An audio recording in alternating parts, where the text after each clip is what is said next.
Hello friends, नमस्ते। मैं पूनम मिश्रा आपके अपने YouTube channel education and more पर आप सबका हार्दिक स्वागत करती हूँ। फ्रेंड्स, आज का मेरा टॉपिक है कि क्या आपने कभी यह सोचा है कि कुछ लोग आसानी से इतने अमीर कैसे बन जाते हैं, जबकि बाकी लोग ज़िंदगी भर आर्थिक मुश्किलों का सामना ही करते रहते हैं।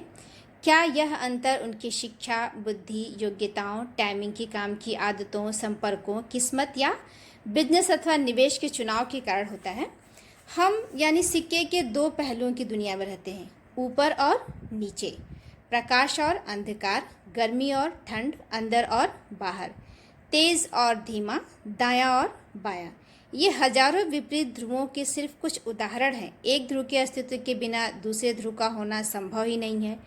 अगर बाईं तरफ कुछ नहीं है तो क्या दाईं तरफ संभव है? संभव ही नहीं है।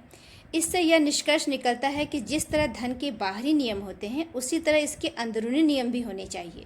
अगर हमें पैसे से पैसा बनाना है तो इसके लिए हमें कुछ नियम बनाने होंगे। बाहरी नियमों में व्यावसायिक ज्ञान, धन का प्रबंधन और निवेश तकनीकें जैसी चीज़ें शामिल होती हैं। यह अनिवार्य भी है, लेकिन अंदरूनी खेल भी उतना ही महत्वपूर्ण है जितना कि बाहरी नियम। इसका उदाहरण हम एक कारपेंटर और उसके औजार से समझ सकते हैं। बेहतरीन औजार जरूरी है, लेकिन उन औजारों का कुशलता से प्रयोग कर सकने वाला बेहतरीन कारपेंटर बनना उससे भी ज़्यादा ज़रूरी है। मैं एक बात अक्सर कहती हूँ कि सही समय पर सही जगह होना ही काफ़ी नहीं है। आपको सही समय और सही जगह पर सही व्यक्ति बनना होगा। तो आप कौन हैं? आप किस तरह सोचते हैं? आपकी धारणाएं क्या हैं? आपकी आदतें और खूबियाँ क्या हैं? आप अपने बारे में सचमुच कैसा महसूस करते हैं? आपको खुद पर कितना भरोसा है? दूसरों के साथ आपके कैसे संबंध हैं? आप दूसरों पर कितना भरोसा करते हैं? डर, चिंता, असुरक्षा और परेशानी के बावजूद आप कितना काम कर सकते हैं? क्या आप मूड न होने पर भी काम करते हैं? सच तो यह है कि आपका चरित्र, सोच और विश्वास आपकी सफलता के स्तर को निर्धारित करने में बहुत महत्वपूर्ण भूमिका निभाते हैं।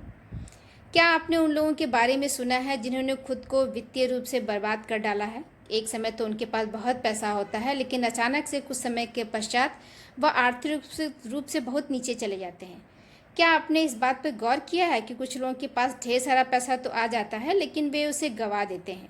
या फिर कुछ लोगों के पास बेहतरीन अवसर होते हैं और उनकी शुरुआत भी अच्छी होती है, लेकिन बाद में सब कुछ टाटा फिस हो जाता है।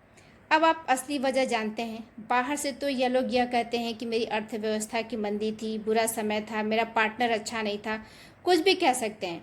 बहरहाल अंदर की तरफ यह एक अलग ही मामला होता है।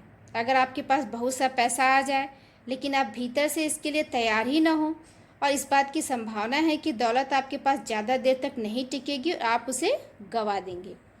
अगर आपको मेरा यह विचार पसंद आया हो तो कृपया मेरे चैनल को लाइक एंड सब्सक्राइब करें। शेष भाग हम कल के वीडियो में बताते हैं। धन्यवाद।